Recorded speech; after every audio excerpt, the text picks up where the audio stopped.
স্নান করে চলে এসেছি। এবারে দেখো বাইরের ক্লাইমেটটা একবার দেখাই তোমাদের।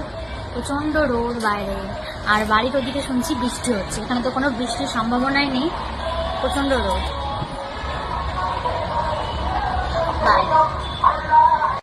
গাছে একটা জবা ফুল ফুটেছে, ফুলটা তুলে নিলাম। এখন চলো পুজোটা দিয়ে আসি। তো পুজো দিয়ে চলে এসেছি, আর আজকে রান্না করব ডিম। ডিমগুলোকে দেখো সেদ্ধ করে নিয়েছি, আর সেদ্ধ করে খোসা ছাড়িয়ে নিয়েছি, আর সাথে কিন্তু আলুটাও সেদ্ধ করে নিয়েছি। এবার আমি ডিমটা রান্না করব এগ কারি। তার সাথে রান্না করব পুঁই শাক। এই যে এগুলো কিন্তু কেনা না, গাছের, মানে আমার টবে হয়েছিল, লাগিয়েছিলাম। সেই পুঁই শাকগুলোকে কেটে নিয়েছি ছোট ছোট করে। পুঁই শাকের একটা চচ্চড়ি করব মিষ্টি কুমড়ো দিয়ে। তো সবকিছুকে রেডি করে দিয়েছি, চলো এখন রান্নাটা শুরু করবো। পুঁই শাকগুলো যেহেতু আমার গাছের টবে হয়েছে, সেজন্য একটু ভালো করে ধুয়ে নিচ্ছি। আর এর সাথে কিন্তু আমি একটু অ্যাড করছি একটা ছোট্ট আলু। তো সবকিছু দিয়ে পুঁই শাকটা রান্না করব। এখানে আমি সকালবেলায় বানিয়েছিলাম সোয়াবিনের তরকারি, তো সেটা একটু আছে। কড়াইতে চলে গেল বড়ি, বড়ি দিয়ে পুঁই শাকটা রান্না করব।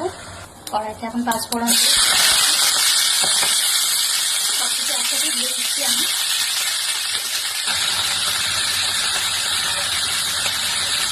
সামান্য হলুদ আর লবণ দিয়ে আমি এখন একটু লঙ্কা গুঁড়ো দিতে পারো।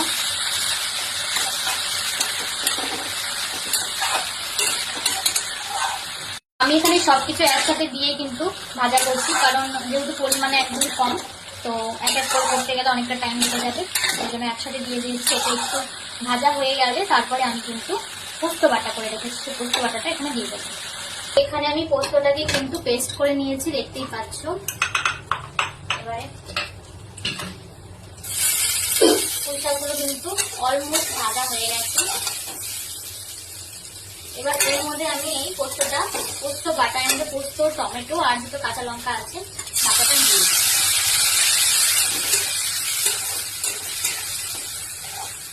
সামান্য এটাকে একটু দিয়ে সামান্য একটু জল নিয়ে আমি কিন্তু তার মধ্যে দিয়ে দেবো। 5 মিনিটের মতো ঢেকে রাখবো, তারপরে কিন্তু পুঁই শাকটা আমার কমপ্লিট হয়ে যাবে। শাকটা কিন্তু আমার প্রায় হয়ে এসেছে। লাস্টে এই যে বড়িগুলো ভেজে রেখেছিলাম, গুঁড়ো করে নিয়েছি, বড়িগুলো দিয়ে আমি কিন্তু এটাকে নামাবো। তোমরা চাইলে একটু এটার মধ্যে মিষ্টি দিতে পারো, আমি চিনিটাকে একটু স্কিপ করেছি। তো রেডি পুঁই শাকের চচ্চড়ি।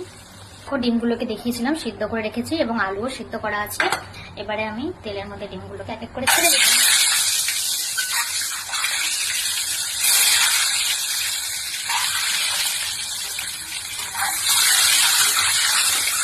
এটা কিন্তু প্রচন্ড গরম হয়ে গেছে। তেলের মধ্যে আমি ছেড়ে দিচ্ছি শুকনো লঙ্কা, তেজপাতা, আর দেবো একটু জিরে ফোড়ন। এর মধ্যে পেঁয়াজ দিয়ে একটু ভাজা ভাজা করে নিয়ে এখন দিয়ে দিচ্ছি এই যে মশলাটা। আমি এখানে 3 চামচ দেব। আমার এই লঙ্কা গাছটাতে দেখো কতগুলো লঙ্কা রয়েছে। এই যে এখানে আছে আরো কয়েকটা লঙ্কা আমি তুলে নিয়েছি, রান্না করে নিয়েছি। এই যে এখানে আছে দেখো।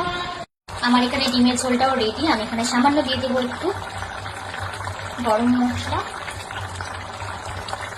আর দেবো একটু ধনে পাতা।